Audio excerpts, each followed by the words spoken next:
Hey folks, welcome back to the Portable Gamer, welcome back to Farming Simulator 19, and welcome back to Ravenport Farm. So, I made some executive decisions in your absence. Hope you don't mind. Let's get our combine harvester started up here in the corner. And as you can see, we own field 22 and 18 now. You know, I think sometimes I expect too much from this game. Call it a game, call it a sim. I think sometimes I expect too much from it. And, you know, it's just a game. Just play it and have fun. And I've been kind of racking my brain these past couple weeks trying to figure out, you know, how do you make money at this? How do you do this? And let me turn my overlay off here. There we go. How do you do this? And I was overthinking it. You just play it, man. You just play it. I'm coming at it like from an economic modeling perspective. Well, if we pay, you know, $180,000 for a sheep meadow, and then we pay X for a bunch of sheep, and then they make wool, but then at a certain point they'll make little baby sheeps that we can sell, and then we can do this, and you know, when's it going to pay for itself, and deltas and crossover points, and just relax, man. Have yourself a good time. So what I did was, well, I maxed out our loan, and you can, I guess the new loan is based on how much property you own. So I don't know if it's designed to be that way or if it just works out that way, but basically the more land you own, the more money you can borrow to buy more land. And I don't know what happens if you get behind on your interest. I don't know if they just take a random field. I don't know if they take the last field you bought. I don't know if they close you down and give you kind of a womp womp. Check this bumper out too. I saw this. That's nice. It's got little turn signals. Very nice. So, where are we at? Here. So I went ahead and bought field 18 and field 22. Field 18 has canola in it. Field 22 has barley in it. Oh, I just thought of something. And then I bought field 19, which has oats in it. I just thought of something. Let me do this before I forget. Shut you down. Because we do have cows, and I don't want to buy bales anymore. Let's hop back up here and make sure that this guy is making a straw swath. Moment. Huh! Jump right in there. Now, can I do this while he's... No, I need to wait till the end of the row, take it off the worker, turn the straw windrow on. So when I bought these fields, both of them were ready to harvest, and as a result, we cannot weed them or fertilize them. But it's okay. It's okay. So take this off the worker, wait till it's done spraying, ejecting. And did I get that right? Yep. So we're going to make a straw swath.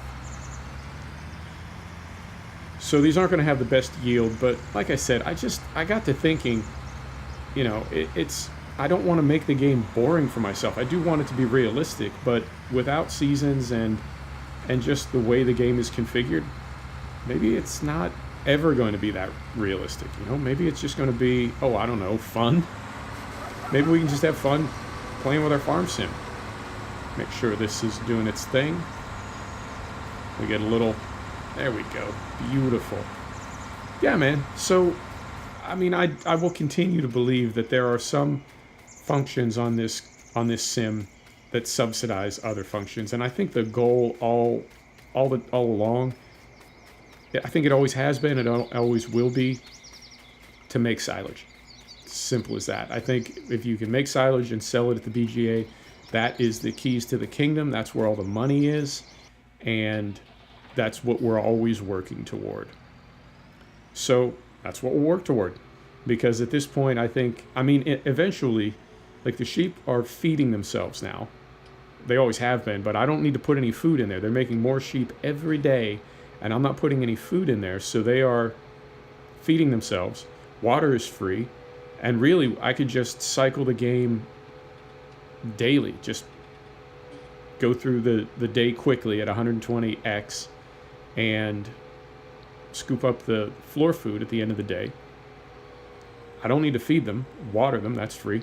Basically, take care of my sheep once a day or twice a day, probably more as we get more and more sheep. But then in time, they would reproduce till that meadow was full at 200, and I would start selling them 50 at a time, and by that point, they'd be making probably 8 or 10 pallets of wool per day. And do that until the meadow is paid for itself. And it would probably, I think I said this in an earlier episode, it would probably only take like 70 or 80 game days. Oh, that's fun. But I feel like between that and, are we not? Yeah, we're not really lined up here. Between that sort of methodology and the, oh, what's the other one? The, I totally just spaced on it.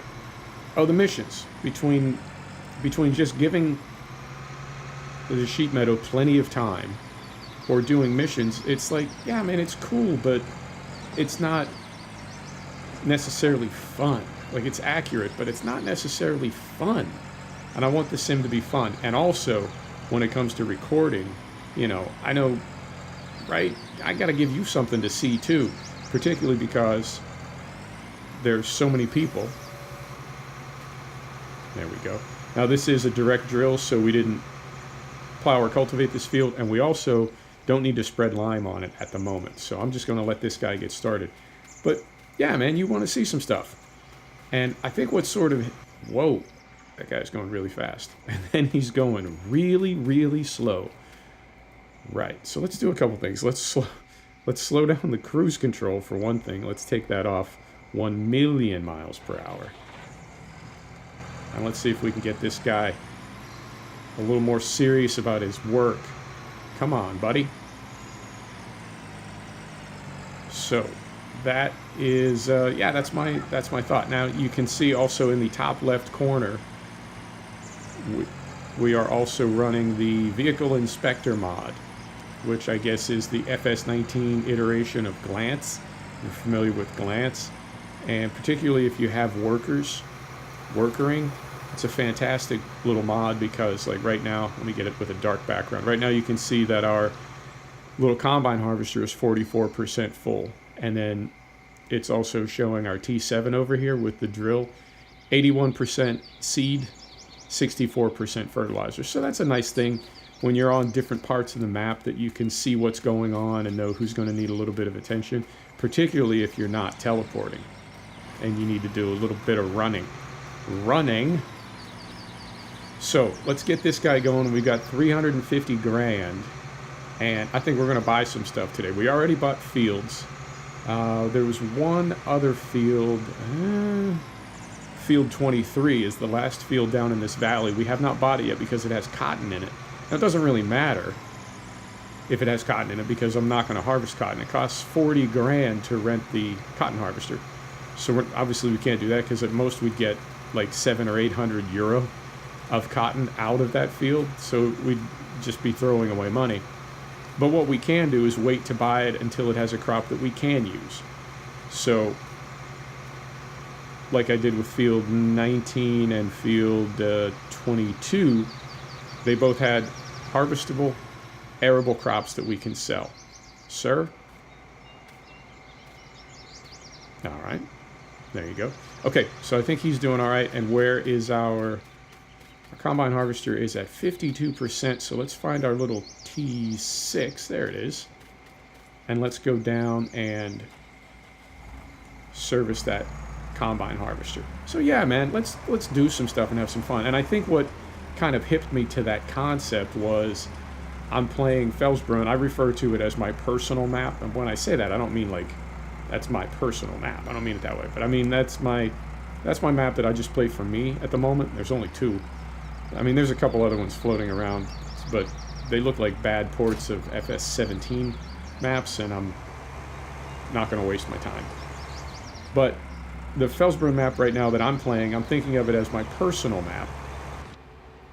And I'm having a blast on that map because I wouldn't say that I'm just doing whatever I want. I am playing realistically. I always try to. So I'm playing realistically, but I'm playing aggressively, and I'm not restricted by what I can do on camera. I'm not. Sometimes on this Ravenport map, what I'll have to do is is wait to do something because I want to record it. And so I'll just not touch the map, not go near it for a few days until it's time to record again to post an episode. So I think that's the deciding factor for me. I realized like I can, I can just do whatever I want. Let's see how we're doing here. So yeah, so we'll do that. And a couple of things now about buying these other fields. We've got a massive grass verge now, headland, all around here. I think what I might do is cut down those trees in the middle and then mow the stumps with the stump cutter so that we can have that much more grass, right? Instead of trying to cut around those trees, we'll just knock them down and then we'll take out the stumps. So yeah, let's do some things. Let's have some fun. I don't know if I'm going to take those trees down on camera because they're not straight pine trees. The kind of trees that you can cut into logs and sell. They're the kind of trees that you have to cut into chunks, and you don't get a whole lot of money for them. So I don't think it's really going to be very interesting. It's mostly going to be me struggling and suffering because I really don't like logging. And as far as renting the equipment to... Moment, please. When I pause like that, I'm spooling. I'm buffering. So... wait a minute. Go here for a second. Okay, we're not buying anything. That drill is just using very, very little seed and fertilizer. So I couldn't justify renting any kind of heavy equipment. I mean, I can barely justify renting the stump grinder for our skid steer to get rid of those stumps afterwards. But I couldn't justify any type of big equipment like a crane to pick up logs of any decent size and drop either into a log transporter or into this little grain cart that we're using right here. So I'll probably do that off camera, but that will make this a pretty big meadow. And I feel like in time, because we have our dairy and our sheep operation down here, I feel like in time we'll plant this field that we're on right now. We'll plant this as grass as well, and this will be the area that serves to provide grass for our dairy farm. And I realize that there's enough grass on the map that as we buy other fields, we could just kind of mow around and in between. It seems like a lot of work when you can have a pretty big grass field right next to your dairy. So I think that'll be what we do. Now, let's buy, let me get this guy parked up off the windrow. See how we're doing on time. 13 minutes already. Man, time flies. And that looks like, it's not quite half this field, so we'll probably have to empty that cart again. Right, let's go here and see what a farmhouse is. Is it 350? Yeah. Let's do this. What is this crop selling for? And we have soybean too, do we not? Yeah, I think we do. What's this crop selling for? This is barley right here. Oh, not very good. We could get like maybe $3,000 for it.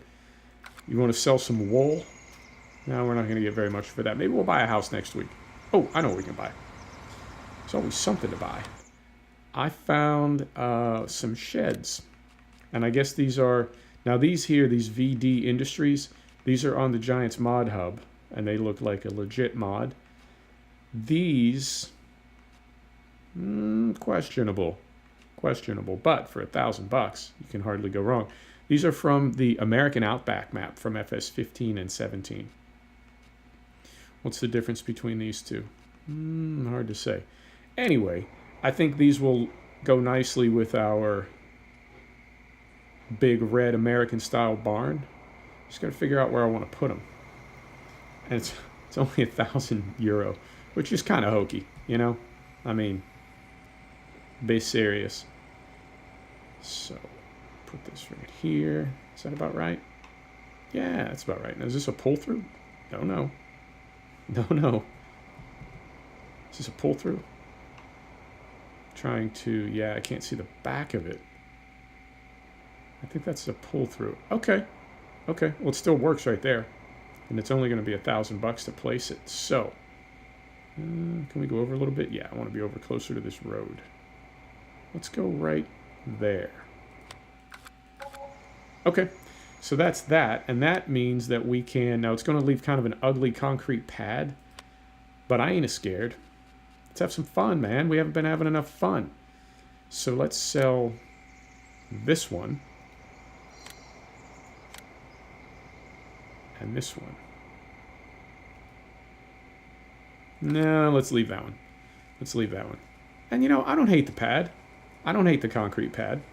I've seen worse things. Okay. Oh man, look at our drill and all that they're missing. Sir. Jeezy Pete's.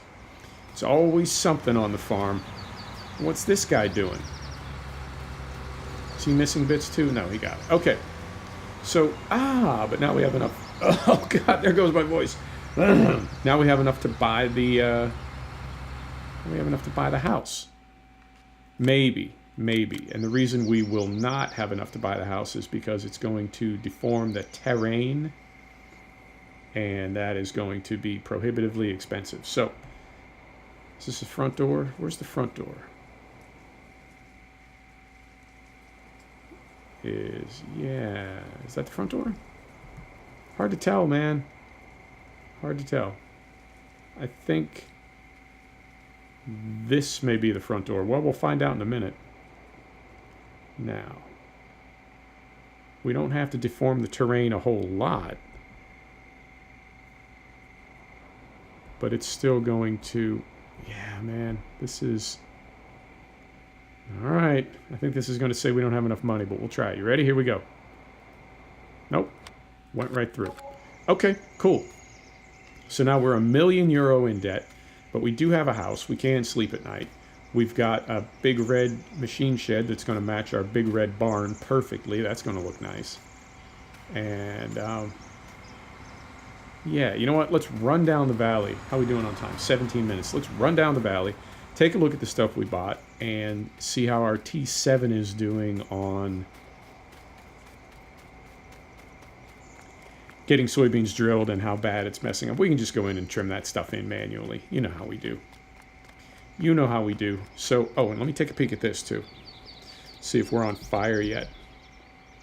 Oh, 69 degrees. Okay. Yeah, I am overclocking, and I'm running like 2 to 3 degrees hotter than I was. I can definitely handle that. And I mentioned this in the last video. I think that tells me my card was throttled back pretty far. Because that, to me, 2 or 3 degrees is like, it's something, but it's not significant. If we'd gone up like 10 degrees, that's something. But 3 degrees, nah, we can handle that. We can handle that. So, let's take a look here. So the concrete pad does not look terrible. Let's see how it looks up close. I don't think it looks bad at all. And we can put something else on there later. Maybe we can put the workshop or something on there. Yeah, right. So let's see how this thing looks. Looks good. Looks good. Is it floating anywhere? It is not floating. Textures look, oh, that's fantastic.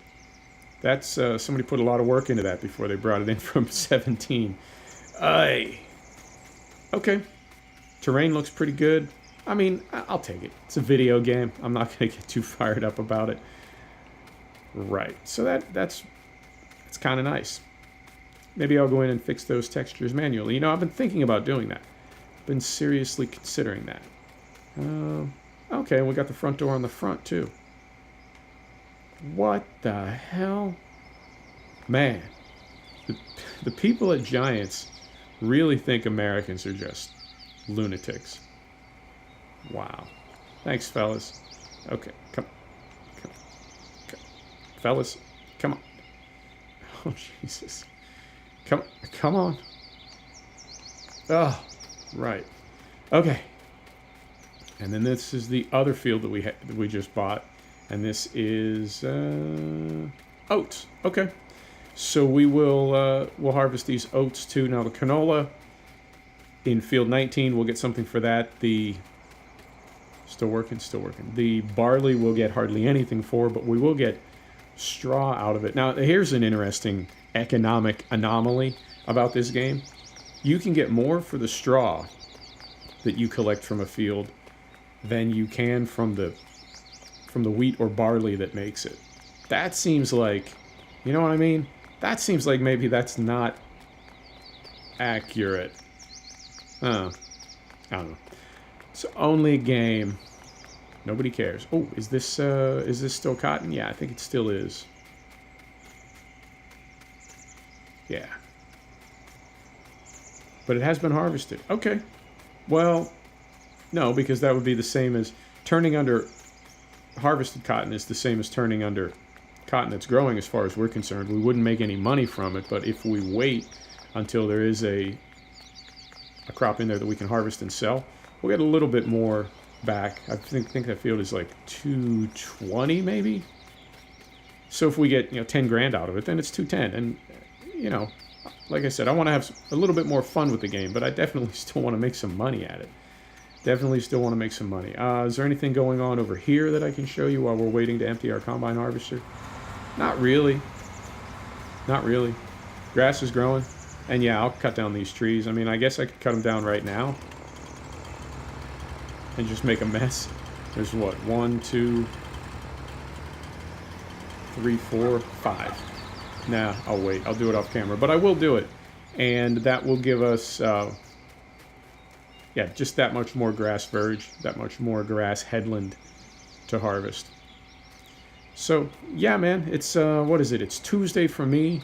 It's Wednesday for you. Wednesday would normally be Train Sim or Spin Tires Mud Runner or something. But this week, everything is kind of wonky right now. I did yesterday, for my 400th video, I did ETS because that was the very first video that I ever recorded for the channel. Almost a year ago, I made an ETS video. So, I'm poetic like that. I'm a writer. I like things to be kind of, you know what I'm saying? So, I did that. And now that bumped Farm Sim, which is normally what I would post on Tuesday. It bumped that. So then we'll just go back into the regular swing of things on Wednesday. Well, we can't do that because there's going to be a new DLC dropping for Train Sim World tomorrow, Thursday. And I'll post that on probably Friday if I recorded Thursday night. And I just posted it's been a few weeks now, but I posted a Long Island Railroad DLC for Train Sim World, and it did really, really well. It's actually the most popular video that I've ever posted. So, I want to be mindful of that stuff. Yesterday in that 400 video, I talked about not chasing subscribers or chasing likes. I talked about just trying to be yourself and make the very best videos that you can, and trust that people that are into that sort of thing will find you. And I don't want to start chasing subs, but I know that Train Sim World video did really, really well, and if that's the sort of thing that people want to see, it's not a big deal for me to make more videos like that. Not necessarily Train Sim World videos, but Train Sim World new DLC videos. I guess that would be a good example. If I were just chasing, if I were just trying to do whatever I thought would get subs and views because I made a Train Sim World video and it did well, I would just start spamming the channel with Train Sim World videos. So it's not, I'm cognizant of the fact that it's not a Train Sim World video that did well, it's a new DLC video that did well. So I'll focus on new DLC and not, come on, get there, and not, like I said, spamming the channel with whatever I think is going to is get them views. It's tricky, man. It really is, because, like, on the one hand, like I was talking about yesterday, you want to be legit. You want to be, you want to do something you can be proud of, and you want to do something that you can show to people and not be embarrassed. Like, what's your goal here? Like, what is it you're after? That's just kind of silly. And it's like, oh, I just want people to like me. Well, that's not, it's not necessarily something you can be proud of. So it's, I just want to keep making good videos. I really do. And then I also said this yesterday in that 400 video. The thing that I want to do more than anything else is I want to just one time, and it's going to take a while. I think we need to wait for the Sims to catch up. I think my technology obviously needs a significant upgrade. But then as far as settings and capture and everything else, I just want to make one video that is indistinguishable from reality, that you look at it and you're like, wait, is that a movie? And I feel like Sims are almost there. You know, and they can definitely fool non-gaming people, because I've sent links for a couple race videos to people, race videos that I've made. I've sent those links to people and said, hey, check this out. And they're like, they're coming back at me like, why would you send me a video of somebody driving a car? And I'm like, that's not somebody driving a car, that's me playing a video game. And they're like, hang on. Moment, please. Let me, oh, sir, you have made a mess of this field. Hopefully he goes all the way to the row at least once. Okay. So we got to clean up this row here, and then we have to clean up. Now, they got all the way over here. I think this may be because it pulls into this hill. You know who really struggles, and I noticed this in the Felsbrunn map, is that Samson slurry tanker, because it's so big. Now, that's the only big slurry tanker that I've run in the game so far, so that could be true of the... Oh, I can't think... Well, here we go. I can just look it up. So this Samson, this one right here, if you have it on a worker, they stop so far from the edge of the field. I don't know if the same is true of this one. Probably. Yeah, I did just hiccup right there. That's what you heard. Oh, so professional. I just want to make videos that I can be proud of. Now, pardon me while I hiccup on camera. So these, I'm guessing these are essentially the same model with some different skin on it, maybe. But this big one right here, your hired worker will stop, like, seriously, a couple 100 feet from the edge of the field. Geez, buddy, I think you got room to make the turn. You're going to be all right. But... again, you know, it's a video game. It's a video game. It's nothing to be upset about. Relax. Enjoy yourself. And when I say that, I'm talking to myself, not you. You're probably already enjoying yourself, and I'm the one who's, like, getting all fired up about a lack of realism. It's a game, man. It's a game. Let's just have fun with it. Oh, and I did take... Our drill, I think, was down to about 15% life. It was pretty banged up. So I did take it to... the shop, and oh geez, I just we're down to our last 20 euro. All right, let's get this. Let's see if we go negative. I believe we'll go negative to a point, and then after that, I think it'll. Yeah, it just goes negative. I believe it'll go negative to a point, and then after that, I don't know what it does. I don't know if it draws more loan if you have available credit. I don't know if it sells property. Like, I'm not... I guess I could test that as a YouTuber who's playing this game, sort of to show you stuff that you might not know. Maybe I could take a little time to show you what happens when you max out your loan and default, right? Take off to Atlantic City with a paper sack of 50s and 100s and gamble it all away at the roulette table. That's a completely made-up scenario, by the way. I didn't do that. You can't prove anything. Right. Oh, where's our guy? Ah, there he is. You know what? I think we've got more time to go in this field than we have time to go in the episode, because we're right about 29 minutes. So what did we do? We harvested, we drilled, we built buildings. Yeah, let's call it an episode. Let's call it an episode, and we'll pick up next time. I'll get that other field across the highway harvested. I'll get the oats harvested in field 19. I'll get everything planted again, and next episode maybe we'll, yeah, I'll take it up to the same point. I'll have everything ripe and ready to harvest. We'll set the combine harvester to work, and we will run around and do some other things, maybe sell some milk, get some hard manure going, things that we haven't done before. There you go, folks. Thank you so much for stopping back to check out the Portable Gamer. Thanks for joining us for another episode of Farming Simulator 19. This is Ravenport Farm, and we'll see you next time. Take care now.